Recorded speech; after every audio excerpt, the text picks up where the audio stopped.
চিকিৎসা করতেন, ওই ব্যক্তির সাথে সাথে সুস্থ হয়ে যেত।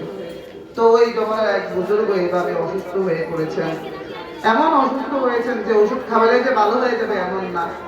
তখন তিনার যে মুরিদরা ছিলেন, মুরিদরা অক্ষম অপারগ হয়ে এই যে পেশাবকে ওই খ্রিস্টান পাদ্রীর কাছে নিয়ে গেছে। পেশাব থাকলে তো জীবনও যাইতেন না, এর মাধ্যমে তো আল্লাহর প্রতি একটা অনস্থায়ী সৃষ্টি হবে।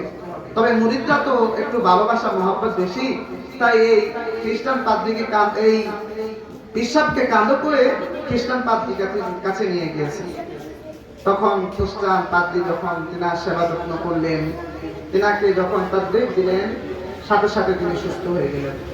তিনি সুস্থ হওয়ার পরে এখন পেশাব দেখলেন নাই, উনি যে খ্রিস্টান পাদ্রীর কাছে প্রশ্ন করলেন এখানে কেন আমি? পরে মুরিদরা বলল, হুজুর আপনার তো অসুস্থ হয়ে গিয়েছেন, এই জন্য আপনাকে তাড়াহুড়া করে আমরা ট্রেনিং হিস্ট্রি আমরা আপনাকে ওনার কাছে নিয়ে এসেছি চিকিৎসার জন্য। তো ওনার কাছে আমার পরে উনি যে চিকিৎসা দিয়েছেন, চিকিৎসা মাপে আপনি ভালো হয়ে গিয়েছেন। তখন পেশাবে বলল, আচ্ছা এটা কেরামতি কি, যে এখানে তো আল্লাহ তাআলার কালাম নাই, যে আল্লাহ তাআলার কালাম বলেন সমস্ত রোগের শেফা সূরা ফাতিহা, তো উনি কিভাবে ভালো করে জিজ্ঞাসা করি। তখন এই খ্রিস্টান পাদ্রীকে পেশাবে প্রশ্ন করলেন, আপনাদের কেরামতি কি এখানে, যে আপনি এভাবে যত রোগী আসে আপনি সমস্ত রোগীকে এভাবে সেবা যত্ন করে সুস্থ করে ফেলেন, এর মাঝে আপনি কিভাবে সুস্থ করেন? তখন এই খ্রিস্টান পাদ্রী বলল, ভাই একটাই আছে, সেটা হলো আমি আমার নফসের বিপরীতে চলি। আমি আমার নফসের বিপরীতে চলি। আমার নফস যদি বলে তুমি এই কাজ করো, আমি এই কাজ করি না, আমি বরঞ্চ উল্টা কাজটা করি। এই যে উল্টা কাজ করাটা আমার করতে করতে করতে করতে এটা আমার অভ্যাসে পরিণত হয়ে গিয়েছে। পরিণত হওয়ার কারণে আজ আমি যেটাই বলি দেখি সেটাই হয়, আমি আজ যেটাই বলি দেখি সেটাই হয়।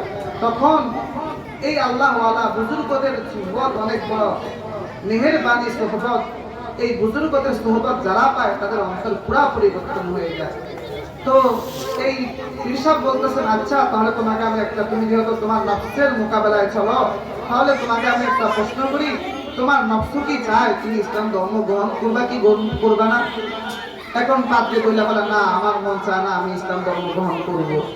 তখন কয় কি তুমি বলছো, এতক্ষণ আগে বলছো তুমি নফসের বিপরীত কাজ করো, এখন দেখি তুমি তো তোমার নফসের বিপরীত কাজ করো না, তুমি দেখি এখানে তোমার নফসের কথা শুনতেছো।